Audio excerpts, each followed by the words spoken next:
Benjamin Netanyahu ഗ്രീസിലെയും സൈപ്രസിലെയും നേതാക്കളെയും അതുപോലെ തന്നെ അവിടുത്തെ സൈനികരെയും വിളിച്ച് ഒരു വലിയൊരു പ്രഖ്യാപനം നടത്തിയിട്ടുണ്ട്.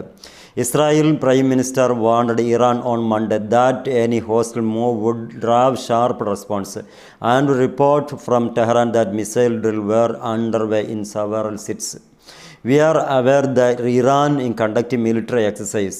We are making the necessary preparations, Benjamin Netanyahu said when asked about the reported drill and joint news conference with the counterparts from Greece and Cyprus. സൈപ്രസിലെയും ഗ്രീസിലെയും പട്ടാളക്കാരെ വിളിച്ചു വരുത്തിയിട്ട് ഒരു ക്ലാസ് കൊടുക്കുന്ന രൂപത്തിൽ അദ്ദേഹം പ്രസംഗിക്കുന്നുണ്ട്. ആ പ്രസംഗത്തിൻ്റെ ഭാഗമായിട്ട് പറയുന്ന കാര്യമാണ്, ഈ നെതന്യാഹു എന്ന് പറയുന്ന ഈ മനുഷ്യൻ ഇവിടെ ജീവനോടെ ഉണ്ടെങ്കിൽ വളരെ വ്യക്തമായിട്ട് ഷാർപ്പനെസ് ആയിട്ടുള്ള മൂർച്ചയേറിയിട്ടുള്ള ഒരു പ്രതികരണം ഇസ്രായേലിൻ്റെ ഭാഗത്തു നിന്ന് ഇറാന് ലഭിക്കുമെന്നതിൽ യാതൊരു തർക്കവുമില്ല, നിങ്ങൾ എഴുതി വെച്ചോളൂ എന്നാണ്. ആരോടാ പറയുന്നത്? സൈപ്രസിൻ്റെയും ഗ്രീസിൻ്റെയും ആളുകളോടും അവിടുത്തെ സൈനിക ഉദ്യോഗസ്ഥരോടുമാണ്. എന്ന് പറയുമ്പോൾ ചുരുക്കത്തിൽ ഇവരെല്ലാം കൊണ്ട് ഒരുങ്ങിക്കഴിഞ്ഞു എന്ന് വേണമെങ്കിൽ പറയാൻ കഴിയും. അത് അവരത്രമേൽ ചൊടിപ്പിച്ച കാര്യം എന്തെന്ന് വെച്ചാൽ, ഈ ഹിസ്ബുള്ളയുമായി എന്തെങ്കിലും യുദ്ധത്തിന് പുറപ്പെടുകയാണെങ്കിൽ അത് ആ രാജ്യം അഥവാ ഇറാൻ വളരെ ഡയറക്റ്റായിട്ട് തന്നെ ഇസ്രായേലിനെ ആക്രമിക്കുമെന്നൊരു സ്റ്റേറ്റ്മെൻറ്റ് ഇറക്കിയിട്ടുണ്ടായിരുന്നു അബ്ബാസ് അരാക്ചി അഥവാ അവിടുത്തെ മന്ത്രി.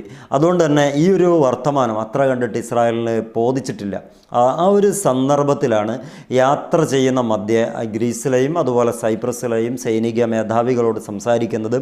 ഈ ഇറാൻ ഏതെങ്കിലും തരത്തിൽ സൈനിക എക്സസൈസ് നടത്തുന്നുണ്ടെങ്കിൽ, പുതുതായിട്ട് നടത്തുന്നുണ്ടെങ്കിൽ നമ്മളത് കണ്ടിരിക്കേണ്ട കാര്യമില്ല, അവർക്ക് കൊടുക്കേണ്ട സമയം ആയിട്ടുണ്ട് എന്നാണ്. കാരണം അവർ നമ്മൾ ഇടപെടുന്ന മേഖലകളിലൊക്കെ തുരങ്കം വെക്കാൻ അല്ലെങ്കിൽ ആ രൂപത്തിൽ തടസ്സം സൃഷ്ടിക്കാൻ വല്ലാതെ ശുഷ്കാന്തി കാണിക്കുന്നുണ്ട് എന്നുള്ളതാണ്. തീർത്തും അവരെ സംബന്ധിച്ചിടത്തോളം ഒരു അരക്ഷിതാവസ്ഥയാണ്.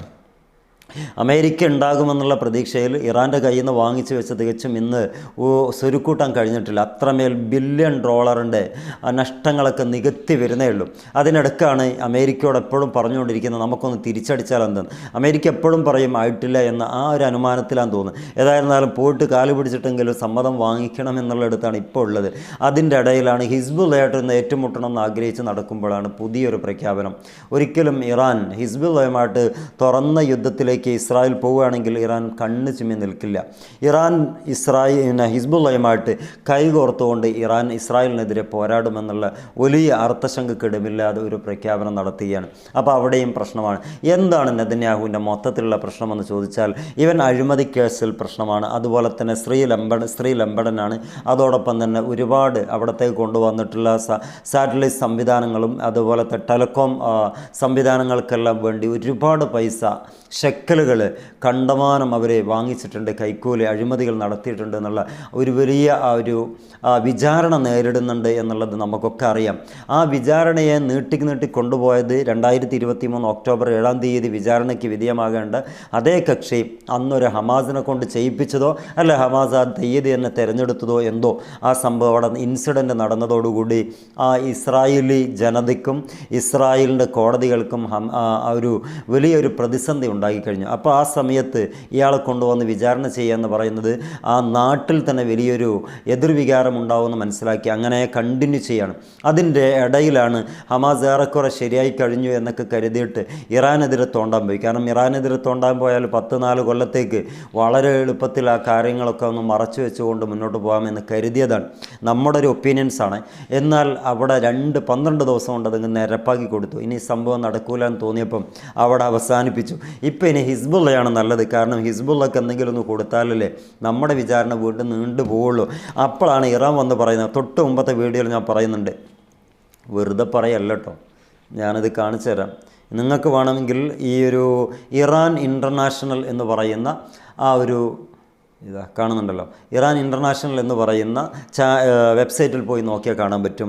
Netanyahu warn Iran or sharp response amid report of missile drills എന്ന് പറയുന്ന ഇറാൻ്റെ ഏത് പരീക്ഷണങ്ങളെയും ഏത് സൈനിക അഭ്യാസങ്ങളെയും നമ്മൾ നഖശികാന്തം എതിർത്ത് തോൽപ്പിക്കുക തന്നെ ചെയ്യും. ആയുധമായിട്ട് വേണമെങ്കിൽ അങ്ങനെ നമ്മൾ സമീപിക്കേണ്ടതുണ്ട് എന്നുള്ള ഗ്രീസിൻ്റെ ആളുകളോടും സൈപ്രസിൻ്റെ ആളുകളോടൊക്കെ പറയുമ്പോൾ നമ്മൾ കരുതുന്നത് അവരൊക്കെ ഇവരെ കൂടെ നിൽക്കുമെന്നാണ്. പക്ഷേ സൈപ്രസ് ഇപ്പോൾ ഇപ്പോൾ വീർപ്പ് മുട്ടിയിരിക്കുകയാണ്. ജൂതന്മാർ ഇറാൻ്റെ അടികിട്ടി ഓടിയ സ്ഥലത്ത് ജൂതന്മാർ സ്വന്തമായി പള്ളിയും പള്ളിക്കൂടങ്ങളൊക്കെ ഉണ്ടാക്കി തുടങ്ങി എന്നുള്ളതാണ്. ഇതേ അവസ്ഥയാണ് 1947 ഈ ഇന്നത്തെ പലസ്തീന് സംഭവിച്ചത്. ജൂതന്മാർ എവിടെയൊക്കെ പോയിട്ടുണ്ടോ അവിടെയൊക്കെ പ്രശ്നങ്ങൾ ഉണ്ടാക്കും എന്നുള്ള സൈപ്രസിനറിയ യൂറോപ്യൻസും തീരെ കണ്ടുകൂടാത്ത ഒരു വിഭാഗം ആണ് ഈ ജൂതന്മാർ. അവിടെയാണ് ഈ സങ്കടപ്പാടൊക്കെ പറയാൻ വേണ്ടിയിട്ട് ഇയാൾ അവിടെ പോയിട്ട് പറയാണ്, വലിയ രൂപത്തിൽ നമുക്ക് തിരിച്ചടിക്കേണ്ടതുണ്ട്, അഥവാ കൂടെ നിൽക്കണമെന്നാണ് പറയാതെ പറഞ്ഞു വെക്കുന്നത്. ഒരുപാട് സംഭവങ്ങൾ അതിൻ്റെ പിന്നാലെ എഴുതി വെച്ചിട്ടുണ്ട്. പക്ഷെ മൊത്തമായി വായിച്ചിട്ട് കാര്യമില്ലല്ലോ. അഥവാ രത്നച്ചുരുക്കം അഥവാ ആകത്തുകയാണ് നമ്മൾ പറയാൻ ആഗ്രഹിക്കുന്നത്, എല്ലാം ബോറടിക്കും എന്നുള്ളത് കൊണ്ട്. The Israel prime minister scheduled to meet Trump on December 29th at the former President Mr. Lago resort in ഫ്ലോറിഡയിൽ വെച്ചിട്ട് ലാഗോ റിസോർട്ട്, മാറെ ലാഗോ എന്ന് പറയുന്ന റിസോർട്ടിൽ വെച്ചിട്ട് കാര്യങ്ങളൊക്കെ സംസാരിക്കുന്നുണ്ട് എന്നുള്ളതാണ് പ്രസിഡൻറ്റുമായിട്ട്.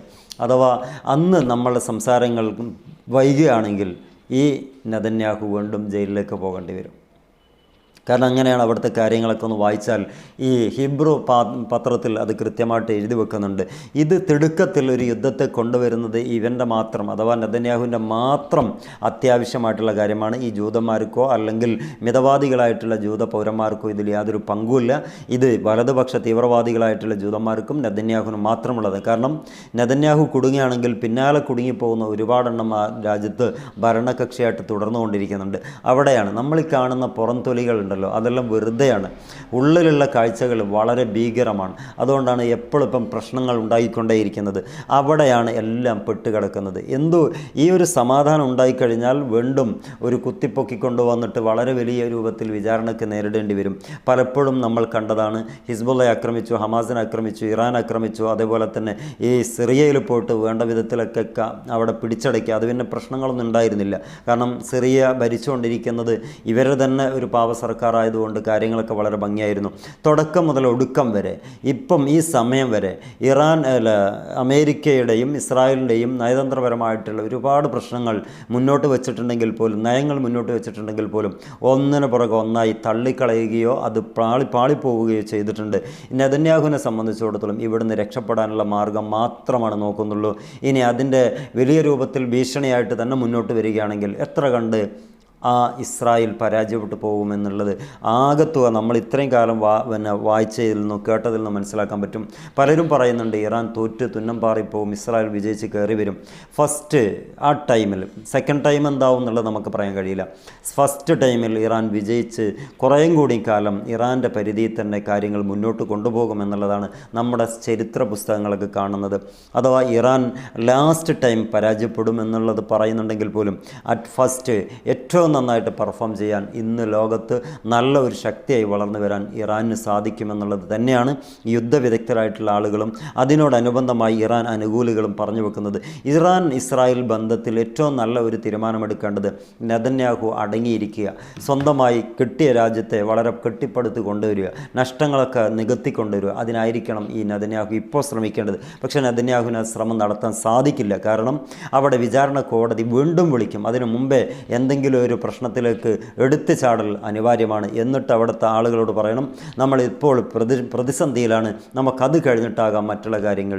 ഇങ്ങനെ ഇത്രയും നാൾ നീട്ടിക്കൊണ്ടുപോയത്. നെതന്യാഹുവിൻ്റെ കഥകൾ പറയുന്ന എഡിറ്റോറിയൽ കോളങ്ങൾ ഈ അടുത്തായിട്ട് ഇറങ്ങിയിട്ടുണ്ട്. അതൊന്ന് വായിച്ചു നോക്കിയാൽ അവിടേക്ക് കൃത്യമായി മനസ്സിലാകും. 3-3 വലിയ ഭീമാകാരമായിട്ട് തിരുത്താനോ ജാമ്യം കിട്ടാനോ ഒരു സാധ്യതയില്ലാത്ത അവിടുത്തെ ഭരണം തന്നെ താഴെ ഇറക്കാൻ പറ്റിയ കേസുകളാണ് കോടതിയിൽ ഇപ്പോൾ അഭിമുഖീകരിച്ചുകൊണ്ടിരിക്കുന്നത്. കാത്തിരുന്ന് കാണാം എന്തൊക്കെ വിശേഷങ്ങളെന്നുള്ളത്.